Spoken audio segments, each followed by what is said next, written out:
We believe that what we've announced today is a total transformation of how we do business at the War Department. Not simple reform, but a fundamental shift in how the War Department operates. This transformation is, as I stated earlier, a war of bureaucratic attrition, and it is one that we intend to win. This is not a speech. This is not a fire and forget. This is the beginning of an unrelenting onslaught to change the way we do business and to change the way the bureaucracy responds. We will not relent, and we probably won't sleep, because we believe it's that important for our warfighters in the field. We're moving away from a culture of bureaucracy and risk aversion and embracing a culture of agility, innovation, and results. We will revitalize our defense industrial base by changing how we do business with our current defense contractors, fostering competition, and embracing commercial solutions. By the way, some of our services have already done great work in these spaces.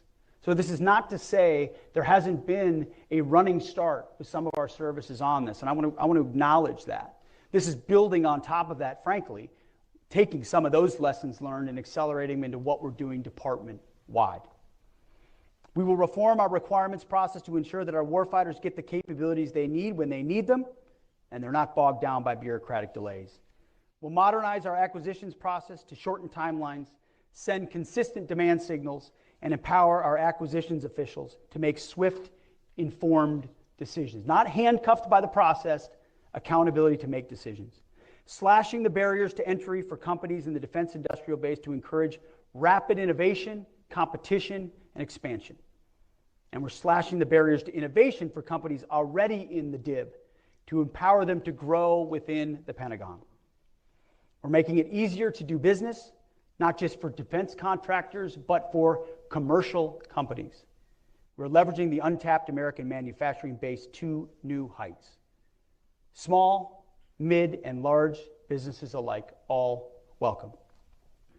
And we're instilling a culture of accountability tied to results, not process. More jobs, faster delivery of lethal capabilities, and an industrial base that can surge if called upon. It's not just a pipe dream. We're driving toward that pace.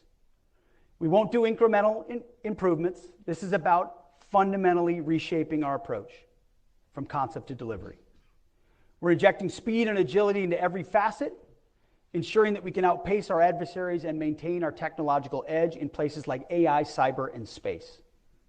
It's not about building a military that is not only strong, but it's how to be adaptable, resilient, and ready to meet any challenge with a magazine depth that makes sure that any fight we choose or that which is thrust upon us is an unfair battle. So much of this is about magazine depth.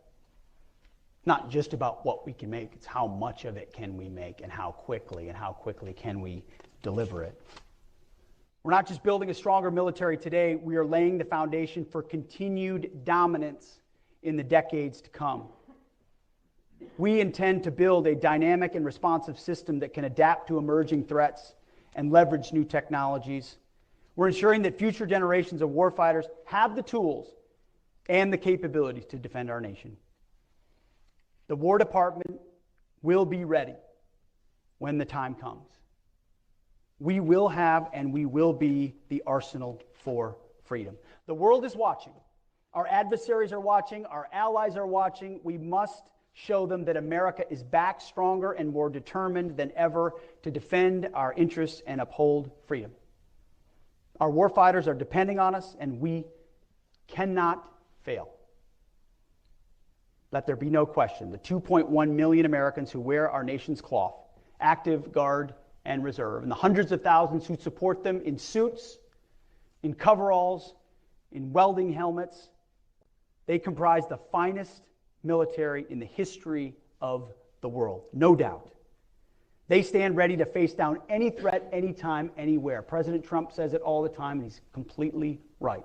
We have the best, strongest, most lethal military in the world. Our job is to liberate them from any antiquated systems and incentives of the past, delivering them the military of the future at speed. We know the threat. I know the threat. You know the threat. We know the environment. This is our moment. May we leave here with a renewed sense of purpose and a shared commitment to action, because you're definitely leaving with a full inbox. If we must, we will go to war with the military and equipment we have, and we will win. We have the best and the strongest. But today, let's build on the vision of what Secretary Rumsfeld aspired to in his September 10th, 2001 speech. Building the military we want and the military we need. The arsenal of freedom. That, my friends, is what we owe our warriors, present and future. So thank you all for what you do. May God bless you, and may God continue to bless our great republic. Thank you.